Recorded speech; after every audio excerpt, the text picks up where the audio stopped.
Hello, everyone. Hi, it's me, Angie. Thank you so much for stopping by and hanging out with me today. Welcome to the first ever What I Watched video. Starting this year, I'm bringing in a new type of video, but basically I'm just going to post one video a month talking about all the videos I watched in the previous month. My goal for 2025 when it comes to my YouTube channel is of course to grow it and gain more subscribers as always, but it's also to implement different types of videos on the channel aside from just reactions, and one of my goals for the new year personally was to watch more movies.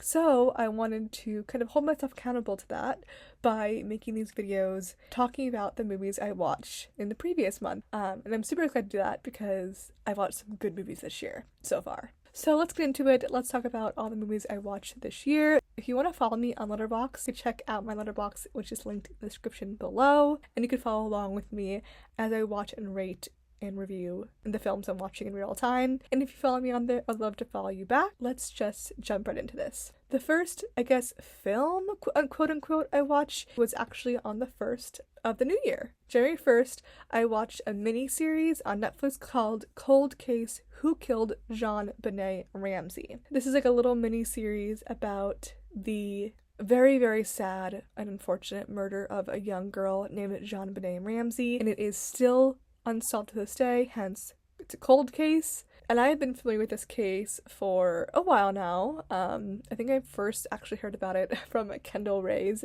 channel. I really did not like this little mini-series. I feel like they did not flesh out a lot of the most popular and I think damning evidence and theories. So JonBenét's father is actually in this film, and I think because of that they had to take into account what he thought, and because of that, I think this miniseries kind of fell flat. I rated it 1 star on Letterboxd. Then the next day, on January 2nd, I watched The Iron Claw. This film is about, I think, the real life story of 4 brothers that were professional wrestlers in the 1980s. Oh, such a sad story. I think the performances were really, really wonderful in this film. Zac Efron did amazing, as did everyone else. Honestly, just a studded cast of amazing actors. I think the film was done really well, and I just overall really enjoyed it, and I gave it 4 stars on Letterboxd. Then I watched A Complete Unknown. The movie came out in 2024. It stars Timothée Chalamet. It is a biopic about Bob Dylan. I thought it was pretty good. I don't think it changed the game in terms of biopics. I think it was just a pretty standard biopic film. Timothée Chalamet did amazing. I think the performances from Timmy and all the actors in the film were really good. It was a very good film, don't get me wrong, but it just kind of felt a little flat for me. It didn't do anything extraordinary. I did really enjoy it. It was just a really good, solid film. Not really anything bad I could say about it, it just wasn't anything extraordinary. I rated it 4 stars on Letterboxd. Next up, I watched Before Sunset, directed by Richard Linklater. I love this film. I had seen the first movie, Before Sunrise, a few months ago, and I had been meaning to get around to watching Before Sunset, and I have yet to watch Before Midnight. I will watch it at some point soon, hopefully. This film follows Jesse and Celine. They reconnect years later. I don't know, I hope it's not too much of a spoiler. I don't really want to say much else if you've not seen this film, but it did come out in 2004. Good, sweet little film. These kind of slice of life films that really just are about relationships are really good. It did fall a little flat because there is no like real climax in the film, but it is a nice like film about human connection, and that's kind of what Richard Linklater does in his films, and I could really appreciate that type of film. I gave it 3.5 stars.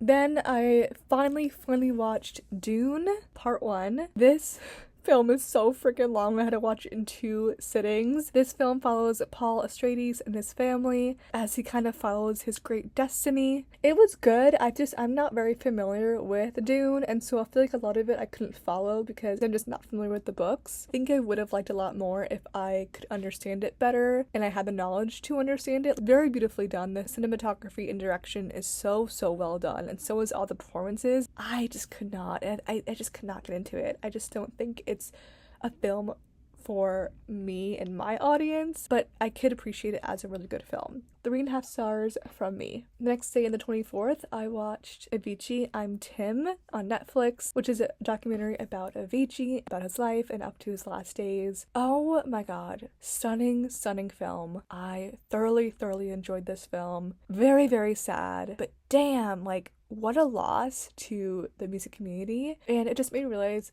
how much I miss him and how much I wish I was more appreciative of him and his music when he was still here. This film just does him and his talent and his life justice. It really does shine a beautiful light on him. Cannot believe how much footage we have from him. Yeah, really, really good. I rated it 4.5 stars. And the following day, I watched Dune Part 2. I like this one a lot better than Part 1. I think it's a little bit more easier for me to follow. Of course, this film follows the first film, and you kind of see Paul really turn from this good guy to slowly this really bad guy, and it felt so well done in that shift, in that transformation. The pacing was really good in that it didn't feel like 1 second he was like good and the second he was bad. Like, it really felt like a gradual shift happening in him, and I'm excited for Part 3, which I can't believe we get Part 3 in 2026. I rated it 4 stars. Then I watched Project X, which I have not seen in years. It's just fine. Honestly, it's less than fine. It's kind of bad. It's just a fun, stupid little film that I just put on for me and my friend to watch. Just the ultimate, like, party movie. It definitely tried to be, like, super bad, but definitely fell flat. Honestly gives, like, super bad Temu vibes. And honestly, that one party montage with the Pursuit of Happiness playing over from Kid Cudi, chef's kiss, just so freaking good. The music is fire in this film, I will say that. I gave this film 2 stars on Letterboxd. And the last movie I watched was on my birthday. I chose to watch A Real Pain on my birthday. I had been wanting to watch this for a while, and I was so excited to finally check it out. It's directed by Jesse Eisenberg. It stars Jesse Eisenberg and Kieran Culkin. It was good. I think it's a beautiful film about connection and family and understanding and loss and love and all this stuff. It was a really solid, good film. And the performances by Jesse and Kieran are just fantastic, especially Kieran. Oh, so amazing. I gave this film 3.5 stars on Letterboxd.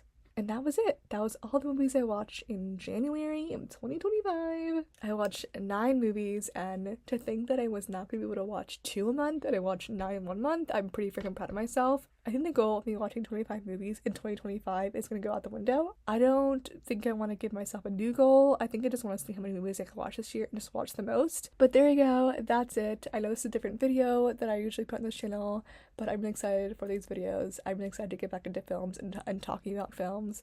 It's one of my favorite things. So I hope you guys enjoyed this video. Please give this video a thumbs up and subscribe before you go. Don't forget to do that.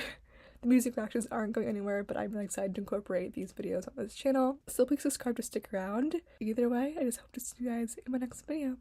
Love ya. Bye.